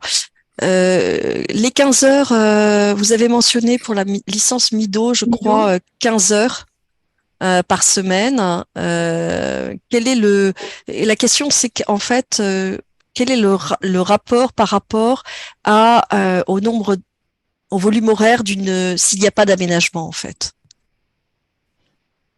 Alors, pour donner un ordre d'idée, en L1, L2, il y a une vingtaine d'heures pour un étudiant du parcours classique. En licence en sciences des organisations. Et nous, en talent, on leur fait 9 heures sur une semaine. En MIDO, je pense que c'est à peu près pareil, peut-être un peu plus, 21, 22 heures. Ce qui est intéressant aussi de savoir, c'est qu'une heure de cours, ça implique au moins entre 1 heure et 2 heures de travail personnel pour pouvoir réussir tranquillement. Donc, ça veut dire que, par exemple, pour nos étudiants qui ont 2 matinées de cours, il faut quand même compter du travail personnel. Comme le disait Sophia, je pense que c'est bien de compter, c'est une moyenne bien sûr, mais le matin, on travaille pour l'université et l'après-midi, on peut faire son talent. Au sujet de ces 2 matinées, est-ce que c'est forcément en présentiel? Est-ce qu'il y a parfois des visios? Alors, c'est forcément du présentiel parce que le présentiel est une valeur forte à Dauphine. Comme les études sont assez difficiles, ça permet de bien comprendre. La pédagogie se fait en petits groupes. Donc, il y a beaucoup de cours qui sont des cours TD, c'est-à-dire qu'il n'y a pas de cours magistral et puis des exercices. C'est vraiment... tout tourne autour du travail qui est fait en classe. Donc, c'est pour ça qu'on met en place des horaires aménagés. Maintenant, si un étudiant a un impératif à cause de son talent, évidemment, il va pouvoir s'absenter. Son absence sera excusée. Et il pourra récupérer grâce à ses camarades. Et en L1, L2, je crois qu'il y a quelques amphis qui sont prévus pour le droit. Et dans ce cas-là, il y a une captation qui est faite et qui est transmise aux étudiants. Donc, ils n'ont pas de cours en amphi, il n'y a pas de cours en visio. C'est vraiment des cours en présentiel le mardi et le jeudi. Une petite question sur la moyenne en maths qu'il faudrait avoir à peu près en terminale. Voilà, vous me posez une colle. Je ne suis pas spécialiste des mathématiques. Moi, je suis enseignante en gestion. Aucune idée. Il faut aimer les mathématiques déjà, parce que sinon, ça va poser des problèmes, notamment en économie. On fait une économie qui est assez théorique avec pas mal de modèles. Donc, je dirais que l'important, c'est d'aimer les mathématiques. En licence en sciences des organisations, le niveau en mathématiques n'est pas non plus du niveau d'une classe préparatoire. Je ne saurais pas dire. Parce qu'en fait, on recrute des bons étudiants, mais sur l'ensemble des matières. Et on a oublié de vous poser une petite question sur quel débouché, en fait, après en master, quel type de master vont faire vos étudiants, quel type de master viennent derrière une licence LSO. de façon classique, on va dire, hein. Alors, les mentions disciplinaires de la licence en sciences des organisations, c'est gestion, économie, droit ou sciences sociales. Donc, les masters vont se retrouver dans ces domaines-là. Il y a des masters de gestion, donc par exemple finance, comptabilité, audit, marketing, stratégie.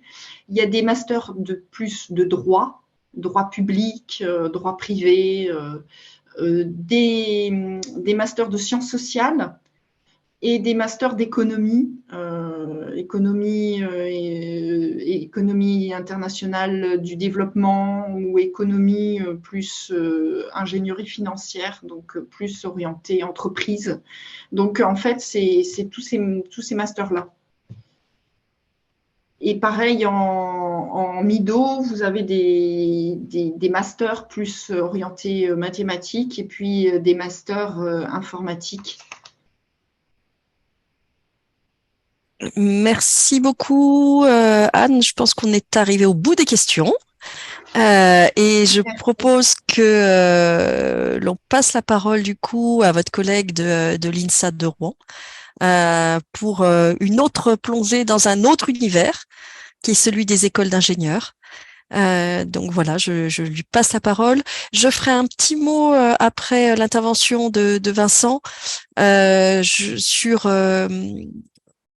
Pierre et Marie Curie, enfin Sorbonne Université et leur cursus d'artistes de haut niveau, pour vous dire que justement, vous donner quelques éléments et également vous rappeler qu'il existe dans tous les cas, la possibilité de faire des formations en enseignement à distance, même si on a bien compris que c'est parfois difficile en fait d'être complètement en chambre pour travailler et pour pouvoir faire ses études. Vincent, à vous. Merci. Bonsoir à toutes et à tous. Donc, je vais vous présenter un petit peu la particularité des INSA et de vous expliquer comment nous arrivons à intégrer le profil d'étudiants artistes, sportifs de haut niveau, ayant un talent artistique. Donc, je pense qu'il est nécessaire déjà pour les lycéens de comprendre le système INSA. Donc, c'est un réseau de 7 écoles qui sont situées en France. Donc, Centre Val-de-Loire, c'est l'INSA le plus au centre, Bourges et Bois. Moi, je travaille à l'INSA Rouen-Normandie, donc dans la ville de Rouen, INSA Rennes pour la partie Bretagne, INSA Hauts-de-France, situé sur le campus de Valenciennes, INSA Toulouse, INSA Strasbourg et INSA Lyon. Donc, nous sommes un réseau d'écoles d'ingénieurs publics. Donc, il est important parfois de préciser cet aspect, ne sont pas des écoles privées mais publiques. Et nous avons un modèle commun qui est basé sur une formation en 5 années, sur 2 cycles de formation, c'est-à-dire un premier cycle de 2 années, où nous avons un cursus préparatoire. Donc, nous sommes un petit peu dans la continuité du lycée avec beaucoup de matières, dont les humanités. Et après, ce sera ma transition pour vous expliquer un petit peu les sections à thème.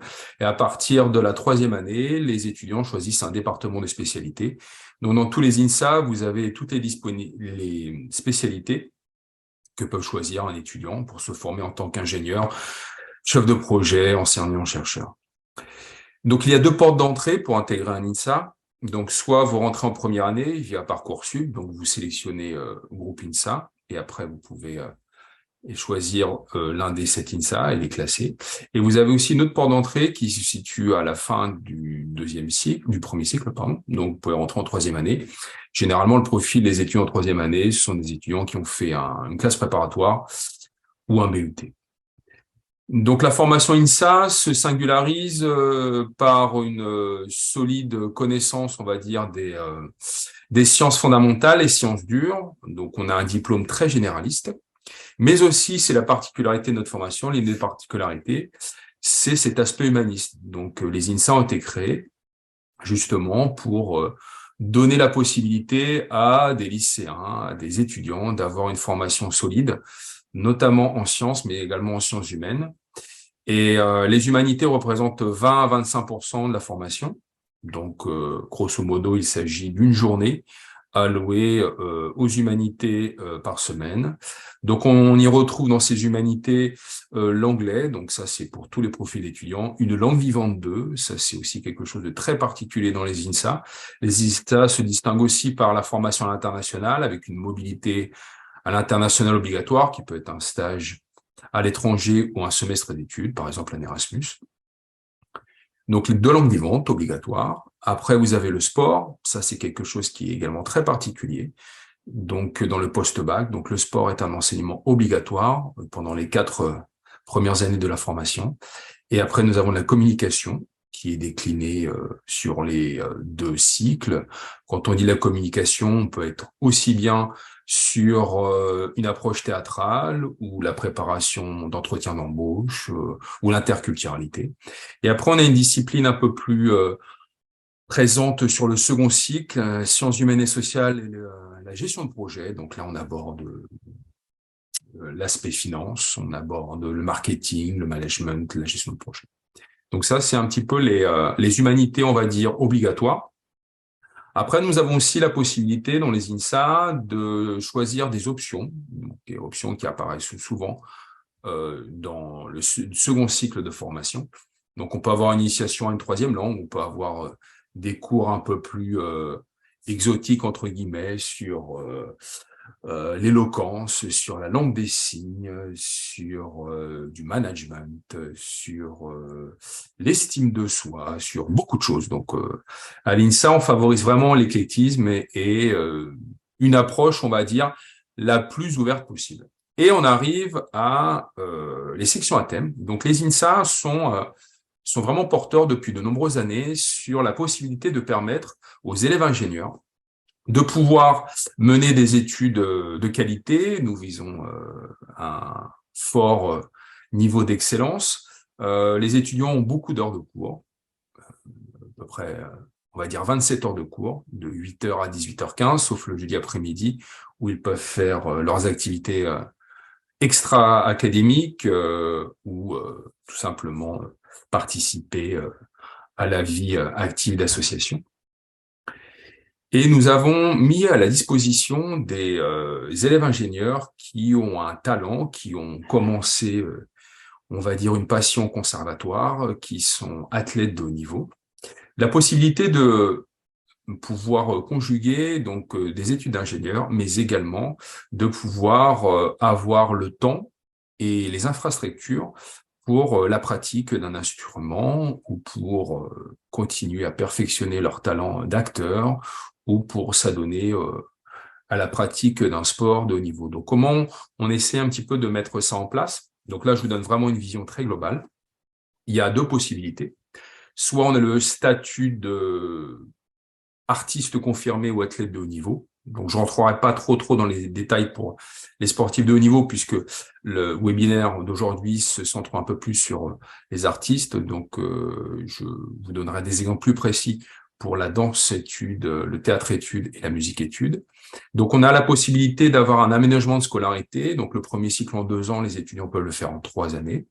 Et le deuxième cycle en 3 années, peut le faire en 4 années. Donc, grosso modo, un étudiant, au lieu de terminer ses cours à 18h15, il va les terminer à 15h. Donc ça, c'est un profil classique. Mais si, par exemple, on a un sportif de haut niveau qui est spécialiste de la voile, par exemple, là, son vendredi peut être libéré.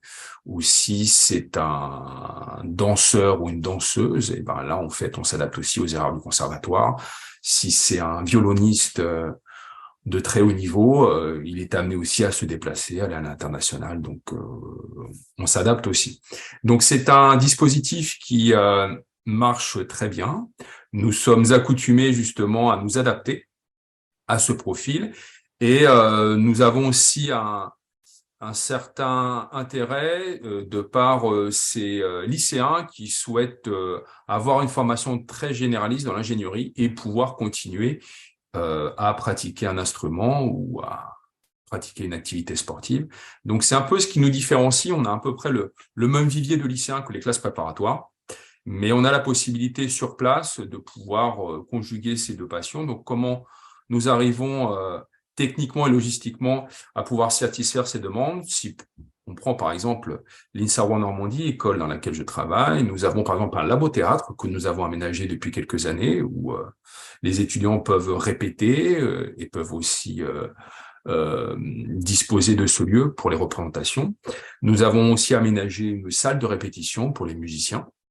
Donc, il y a un côté très pratique pour les instruments légers qu'ils peuvent laisser à disposition et répéter donc à partir de 18h30 ou le jeudi après-midi.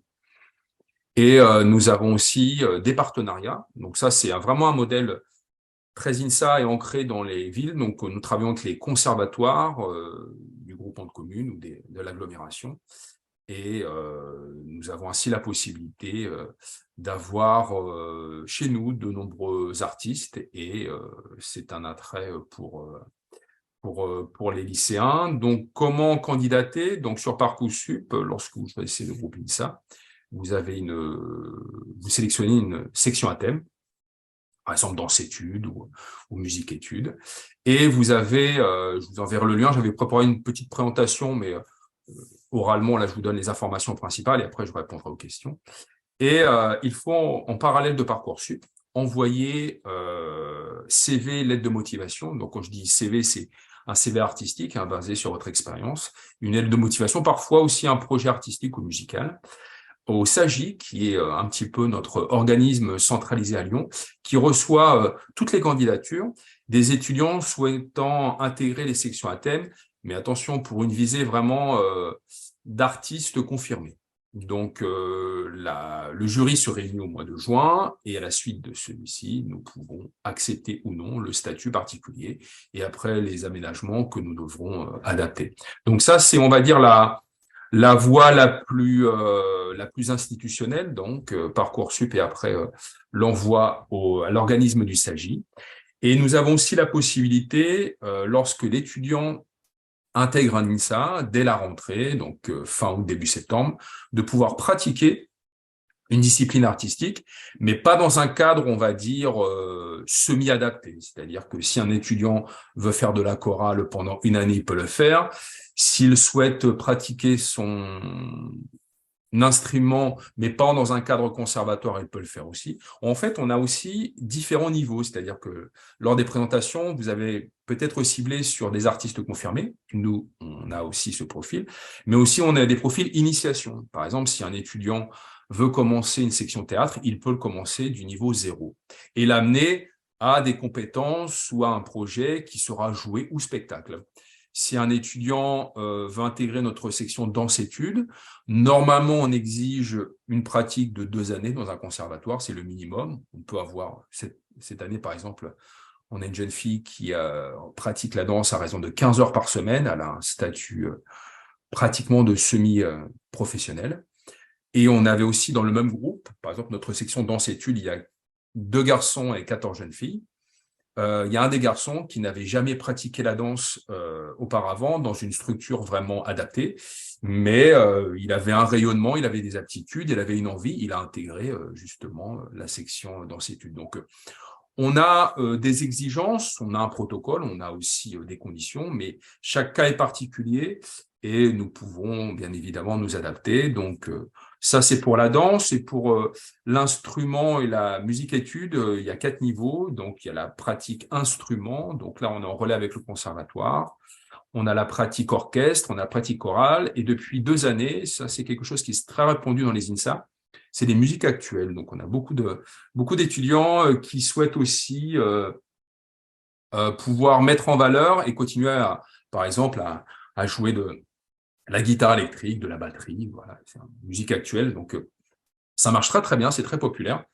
Et ça permet aussi aux étudiants qui ont la pratique d'un instrument un peu moins classique et de pouvoir continuer à pratiquer justement voilà, cet instrument. Donc, voilà, j'avais préparé un petit support de présentation, mais j'ai vraiment essayé par rapport au temps imparti. Voilà, j'ai privilégié en une dizaine de minutes vraiment expliquer ce que c'est que le modèle INSA, des écoles d'ingénieurs, avec vraiment l'accès sur l'importance, bien évidemment, de l'apprentissage des sciences, mais en même temps, cet aspect très particulier, c'est le modèle INSA, hein, pour être très, très sincère avec vous, qui est une approche très humaniste, avec ces compétences que nous souhaitons décliner et avec toute cette ouverture, cette curiosité. Et c'est aussi le profil d'élèves, d'étudiants que nous recherchons, des personnes, on va dire, des étudiants qui ont beaucoup de passion, des étudiants qui ont une grande curiosité, et nous mettons aussi à disposition justement ces infrastructures. Peut-être un exemple qui n'est pas le sujet d'aujourd'hui, mais qui montre un petit peu comment nous souhaitons au maximum ouvrir notre formation. C'est que, par exemple, là, si on prend le sport, donc c'est pas le domaine d'aujourd'hui, mais on est sur le sport adapté. Donc, on a aussi, par rapport aux différents publics que nous pouvons avoir, des étudiants qui n'ont peut-être pas les capacités physiques, moteurs pour la pratique du sport obligatoire. Donc là, on est sur la natation adaptée et le biathlon avec tir au pistolet laser. Donc voilà, c'est un exemple vraiment pour essayer de colorer un petit peu notre formation et de dire qu'on a vraiment un public très hétéroclite, et que notre idée, c'est l'ouverture, c'est la curiosité, et c'est voilà.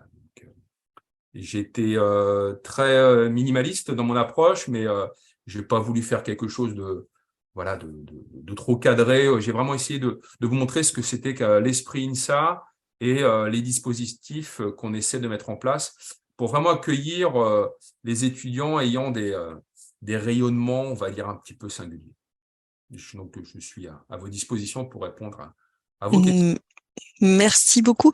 Moi, j'aurais une question, peut-être avant qu'elle soit posée, hein, je vais vous la poser, moi.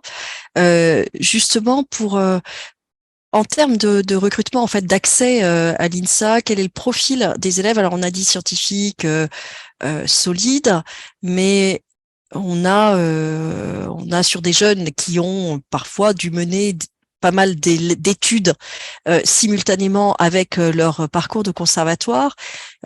Parfois, ils ont fait des choix, ils ont dû faire des choix de spécialité qui sont pas forcément maths, physique, par exemple.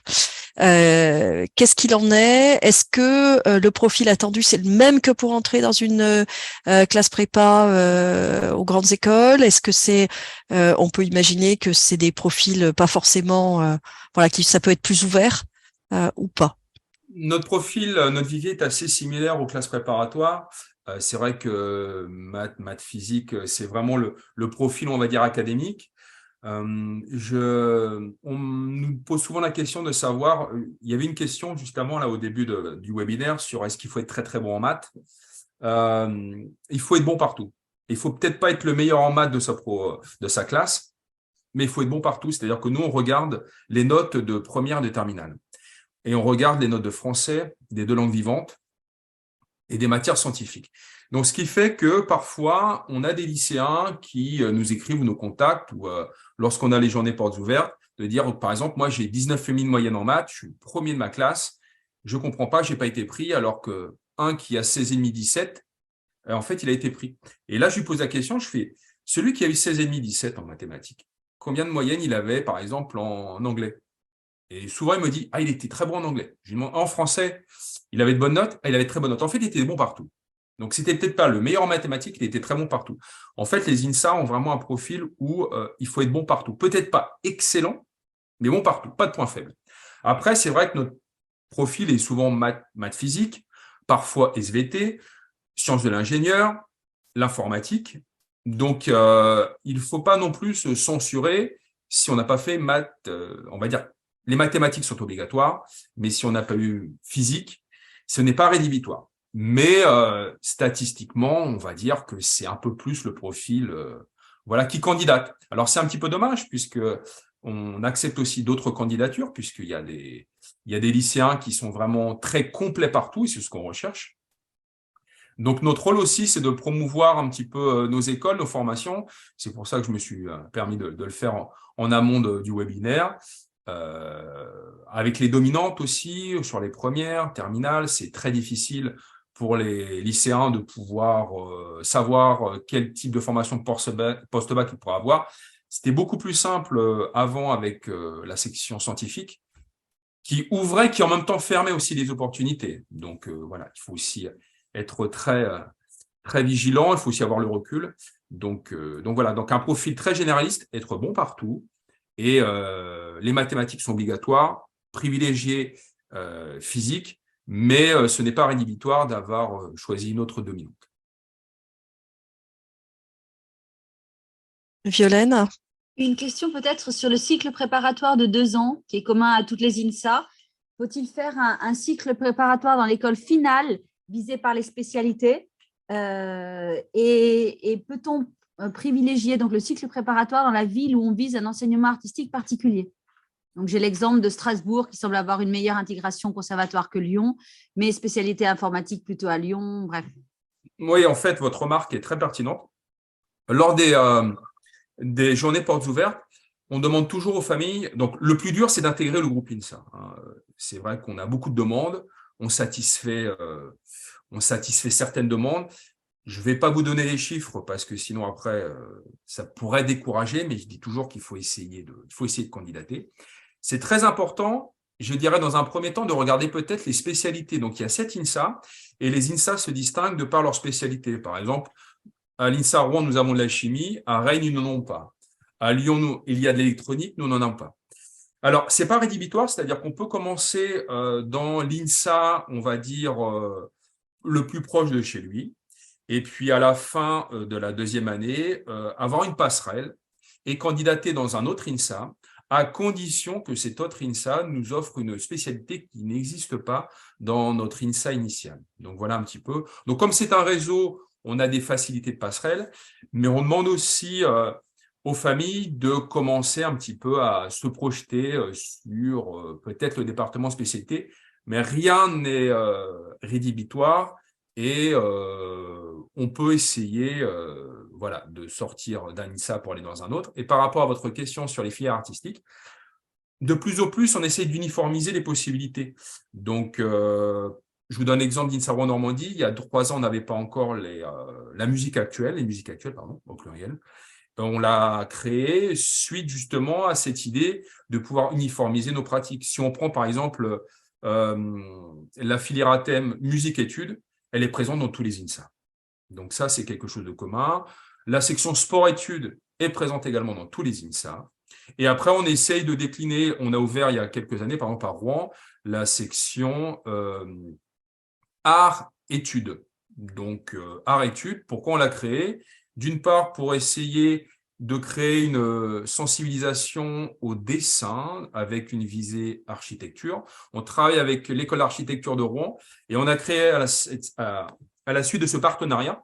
Donc, soit on le prend en tant que séminaire, donc là, c'est un one-shot de formation, ou soit on continue avec le génie civil, on a créé un double diplôme. Donc, les INSA aussi créent nombreux doubles diplômes à l'international et aussi locaux, avec une double filière génie civil, école d'architecture. Donc, à la fin de cette année, l'étudiant peut avoir justement ce double diplôme. Donc, voilà, on y un modèle commun avec des petites variantes sur je dirais que la première différence sont les départements spécialités, mais au niveau des sections artistiques, on essaie quand même d'avoir une idée globale. Alors, les 2 piliers sont le sport et la musique. Et on essaie aussi de décliner, là je vous ai des exemples de art-études qu'on a ouverts, on a aussi ouvert image-études avec photos et vidéos, ça c'est pratiquement commun dans tous les INSA. Et le théâtre également. Voilà. Je ne sais pas si j'ai répondu correctement à votre question.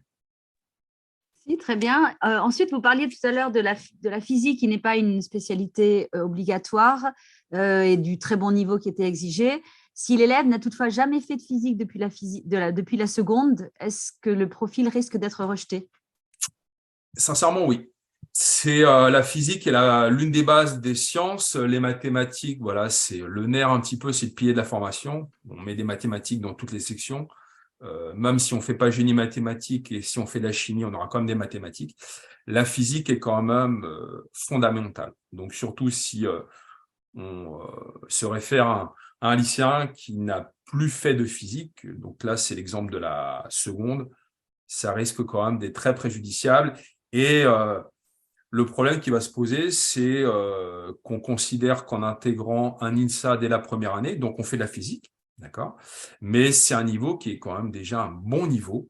Et si l'étudiant n'a pas fait de physique et intègre un INSA avec un niveau de physique exigeant, Il y a aussi des exigences au niveau de la chimie, de plus en plus au niveau de l'informatique. On met de plus en plus d'heures d'informatique justement dans le premier cycle parce qu'on répond à cette nouvelle génération et on répond aussi aux besoins. Maintenant, l'ingénieur informatique intervient aussi bien en génie civil qu'en génie des procédés. Donc, voilà, je vous ai donné une réponse pas fermée, mais je ne veux pas non plus créer trop d'illusions sur une demande d'un lycéen qui n'aurait pas eu en fait le bagage important en physique. Alors, en l'occurrence, il y a un bagage important en informatique.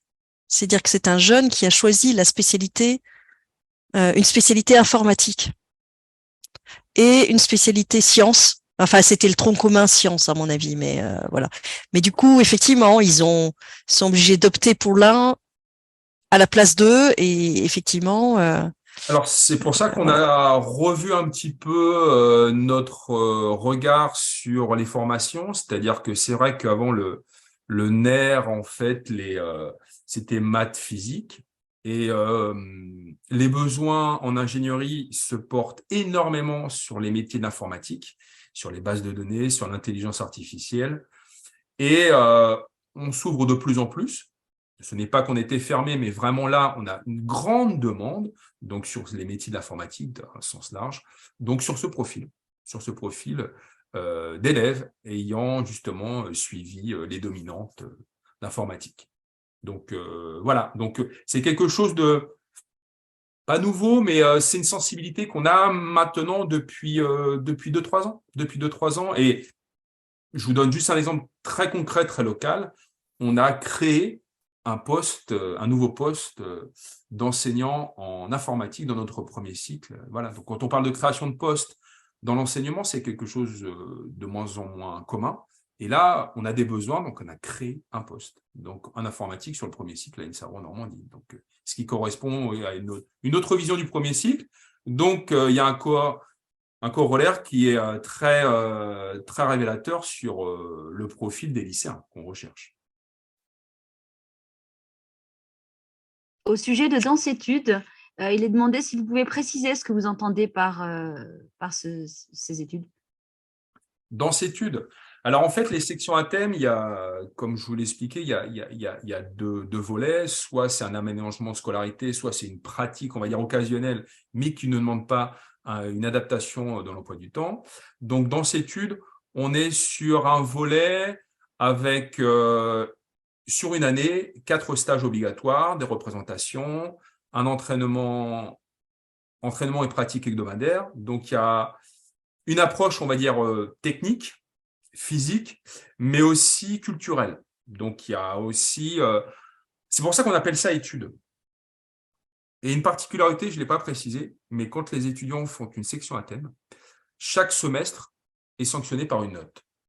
Et si, par exemple, un jeune homme, une jeune fille fait la section Danse-Études, donc avec un programme d'enseignement bien précis, une note sera délivrée à la fin du semestre, et cette note sera dans l'UE, donc l'unité d'enseignement des humanités, avec les 2 langues vivantes, le sport et la communication. Donc, c'est pour ça qu'il ne faut pas oublier le mot études, puisqu'au fait, nous, on intègre, et comme on souligne que l'étudiant accorde beaucoup plus de temps, justement, à cette spécialité, ce sont des heures en plus, sauf s'il y a évidemment de scolarité, mais là, c'est un autre profil. Donc, on souhaite aussi valoriser par une note chaque semestre, donc l'investissement de l'étudiant. Voilà un petit peu pour la section Danse-Études. Généralement, ce sont des petites promos. Hein, nous, on est sur une quinzaine de pratiquants. Et l'avantage, c'est que dans les INSA, on arrive à faire en sorte que les danseurs puissent pratiquer dans l'enceinte même de l'INSA. Donc voilà, les intervenants avec… on a par exemple, c'était un détail, mais on a un grand amphithéâtre avec justement une scène, avec des conditions qui sont quand même pas trop mal. Il y a 4 stages sortis. Donc, et une approche aussi assez cognitive. Hein. Il y a aussi l'aspect civilisationnel, l'aspect culturel, l'aspect académique et tout ça. Donc, je vends peut-être pas très bien le côté pratique, mais aussi, ce n'est pas à l'heure d'oublier le côté étude. Donc, il y a aussi, c'est peut-être quelque chose de particulier aussi, un passage par la rédaction, par un rapport. Voilà. Au niveau des notes exigées, pour des élèves qui sont déjà en danse-études, en cursus avec 20 heures de danse, on peut imaginer que les notes sont moins bonnes que celles qu'ils auraient pu avoir s'ils avaient plus de temps, parce que justement, beaucoup de temps est consacré à la danse. Est-ce que c'est pris en compte dans la sélection? C'est-à-dire que nous, on évalue. Alors, le premier passage obligé, c'est d'obtenir un INSA. C'est-à-dire que, je vous prends l'exemple suivant, un danseur brillant, 20 heures, comme vous me dites, s'il n'est pas les notes suffisantes, il ne sera pas accepté par le groupe INSA. C'est-à-dire que je ne peux pas rentrer à l'INSA par la voie de la pratique d'un instrument ou d'un art. C'est impossible. Je candidate via Parcoursup sur le groupe INSA.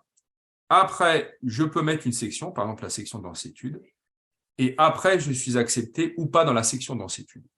Mais en fait, la pratique de la danse à haut niveau, voire très haut niveau, ne va pas se substituer à l'exigence académique que nous avons avec les lycéens. Je ne sais pas si j'ai… Alors, je peux comprendre que une pratique de 20 heures, c'est énorme. Là, je prends l'exemple d'une jeune fille que je connais bien, je l'ai en cours en première année, qui fait 15 heures de danse semaine, qui a un très, très bon niveau. Après, c'est peut-être aussi un profil très, très rare. Elle avait aussi de très bonnes notes au lycée. Donc, elle a réussi à conjuguer la pratique de la danse à une quinzaine d'heures. Et elle fait toujours 15 heures, justement, au Conservatoire de Rouen, et avec les 27 heures de cours. Donc, c'est vraiment… Là, je vais pas dire que ce sont des profils très, très uniques, mais je pense que ce n'est pas donné à tout le monde de pouvoir allier beaucoup d'heures de cours, une excellence académique et la pratique à très haut niveau. Ils sont très rares. Si je vous donne encore l'exemple local, sur les 16 danseurs que nous avons, c'est la seule qui a ce profil. Les autres font de la danse, mais à un niveau beaucoup moins poussé. C'est très clair, merci. Donc, j'ai entendu 16 danseurs actuellement en aménagement danse-études. Et comment se fait le recrutement? Donc, vous l'avez dit, INSA, le niveau scolaire, et ensuite, on compare. Mais comment se fait le recrutement? Le recrutement pour accéder à la section? Oui, je pense, mais vous y avez répondu en disant que de toute façon, c'était avant tout le niveau scolaire et après, on rentrait en danse-études. Alors après, si je me permets, hop, je vais vous copier un lien. Je me permets, c'était dans ma présentation et je le mets dans le chat. Hop, donc j'ai parlé justement j'avais parlé justement du SAGI. Donc voilà un petit peu, je l'ai mis dans le chat. Donc c'est groupe INSA Parcoursup. Donc c'est le SAGI. C'est voilà, hop, il est parfait. Donc Parcoursup, après on choisit une section à thème, et puis après on candidate en même temps. Donc là, je n'ai plus les dates en tête, mais on est sur la période à peu près. On est en plein dedans. On est en plein dedans, mais Oui. j'étais en train de regarder. Il faut regarder parce que les mises à jour se font récemment justement pour l'envoi des dossiers. Donc, il y a une double candidature, donc Parcoursup, hop, et après on choisit le petit menu déroulant sur la section à thème. Et après, on envoie CV, lettre de motivation et parfois un projet de parcours musical ou artistique à ceux-ci. Donc, il y a des dossiers et nous avons une commission qui se réunit au mois de juin pour accepter ou non les étudiants dans les sections demandées. Donc ça, c'est la première chose. Et après, on peut accepter aussi fin août, début septembre, des candidatures, puisqu'en fait, Parcoursup délivre un peu premier vivier. Nous, c'est à peu près, au mois d'avril, on a 2/3 de nos futurs effectifs de première année. Et après, on a aussi 1/3 de nos effectifs avant l'été et parfois fin août. Donc, on a parfois des étudiants qu'on inscrit dans nos sections à thème, filières à thème, donc juste à la rentrée.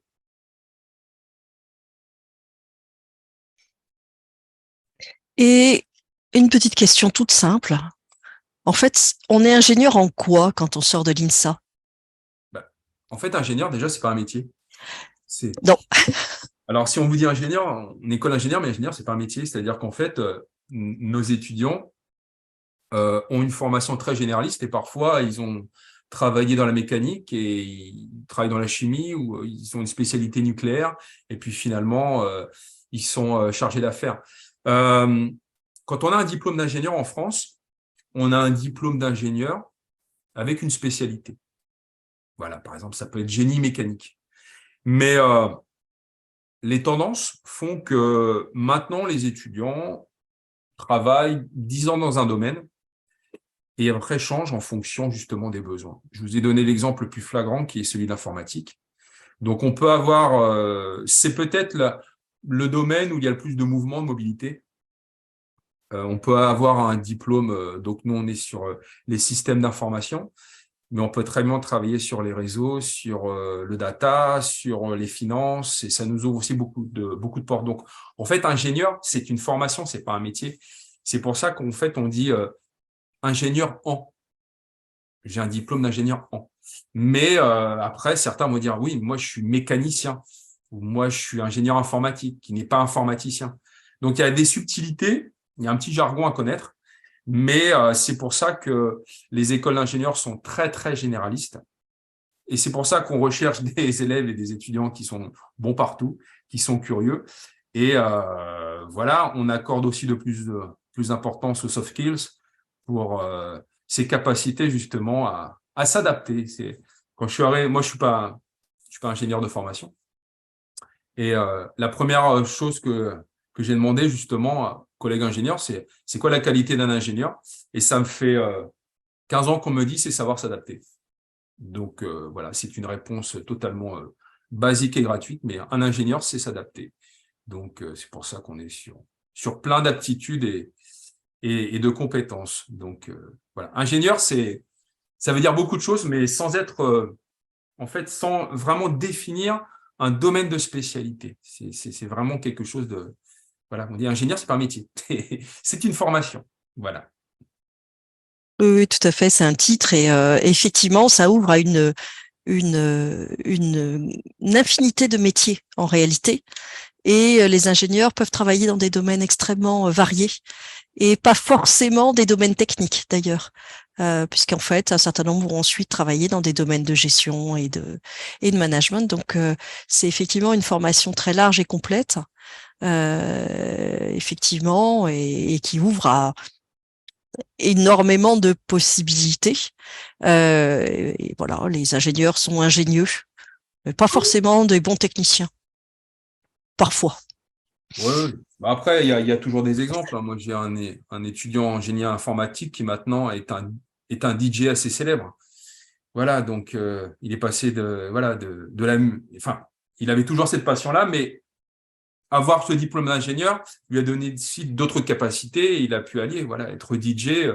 Il aurait pu passer par une autre voie, mais il est passé par une école d'ingénieur où on a aussi pas mal de chargés d'affaires, voilà, qui ont fait une formation en génie mathématique. On a aussi les métiers de l'enseignement un petit peu, chargé de projet beaucoup.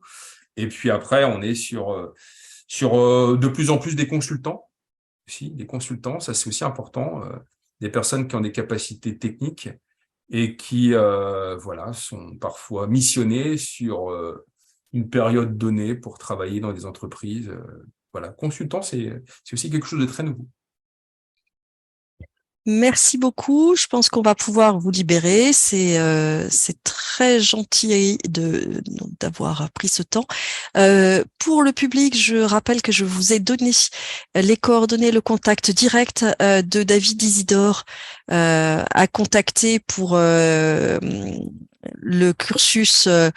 Le parcours en fait, artiste de haut niveau de Sorbonne Université. Vous avez des portes ouvertes le 4 février. Donc samedi, demain, de 13h, en fin de semaine, de 13h à 17h. Vous n'hésitez pas à y aller, effectivement. Voilà. Et surtout, je vous remercie beaucoup. On a, pour la question qui s'adresse à Fuse, on y répondra indépendamment et vous pouvez peut-être nous faire un lien. Alors on essaiera de mettre tous les liens que l'on a donnés On essaiera de les remettre dans l'article qui accompagnera le replay. Mais sinon, vous les aurez dans les replays puisqu'en fait, ils sont affichés dans un certain nombre de cas. Et puis, donc oui, on vous le fera. Et enfin, pour les journées portes ouvertes, alors c'est pas la même Sorbonne, site Malesherbes, que Sorbonne. Il y a Sorbonne Université et Sorbonne Nouvelle, c'est exactement le même jour de portes ouvertes. Et puis il y a aussi la troisième l'université aussi qui est dans l'Est parisien, qui aussi est en portes ouvertes samedi. Merci beaucoup en tout cas à tous nos intervenants et je vous donne rendez-vous donc le 9 février possiblement pour les formations à l'enseignement artistique, donc professeur de musique, professeur de danse essentiellement et professeur de théâtre. Merci beaucoup et à bientôt à tous.